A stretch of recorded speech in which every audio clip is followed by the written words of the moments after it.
like Yeah. genuine grievances. People want change. Now the question is like, is the person that these kids or something protesting, the ideas that these kids are protesting, are they actually genuinely like bad ideas?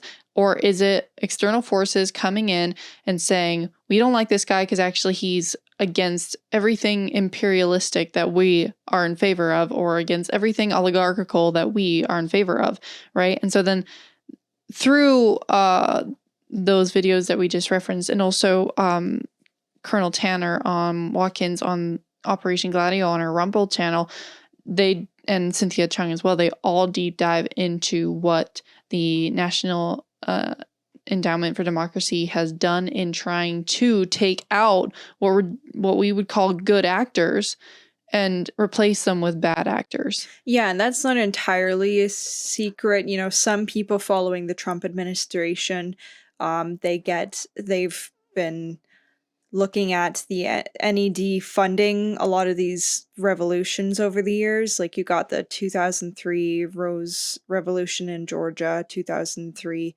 Hong Kong Revolution, both for the same reason, which you actually just brought to my attention because I knew the Hong Kong one, but I didn't know the Georgia one. Then you got 2014 for, these are the things that you have to realize. It's not a coincidence because in 2014 you had a Hong Kong color revolution. I believe that one might have been the umbrella one. And then also in 2014 you have Tiananmen. They have their revolution. That's the Sunflower Revolution. And you have one in Ukraine, the Myanmar, as you said, Maidan. And then 2019, and then there's Arab Springs 2011, but all of these have very similar funding going behind it.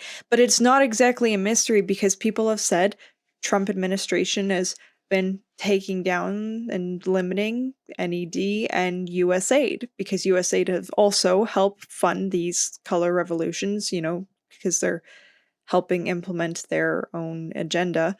But under the guise of democracy, both of these lately have been getting a bit more attention in the media, saying Trump is now recognizing and getting ready to bring them down. Now, Brian Burlatek from the New Atlas that you and I listen to, he's talked about how NED is not actually being dismantled.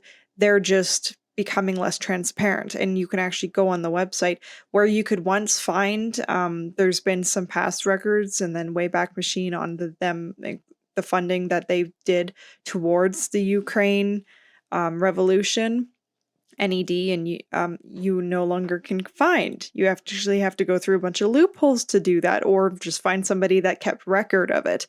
And that's the same if you actually go on their website now. They're just blatantly saying, yeah, we're just pulling most of our records about the funding and the grants that we're giving to people. So NED is not exactly being abolished like it's been sold. It's just becoming less prominent and less conspicuous about the thing that it's still going to probably continue to do. And I believe it's about the same with USAID. So this is one thing to consider. And it's similar to one thing that I really got from this is that this not being new, the reason why we say go back to Colonel Towner and Cynthia is because they actually go from the Operation Gladio and Operation Condor pretty much launched right from NATO after World War II with, you know, the facilitation of NATO and such, NATO secret armies, the stay behind armies, Churchill's armies that stayed under the threat of, you know, Russian invasions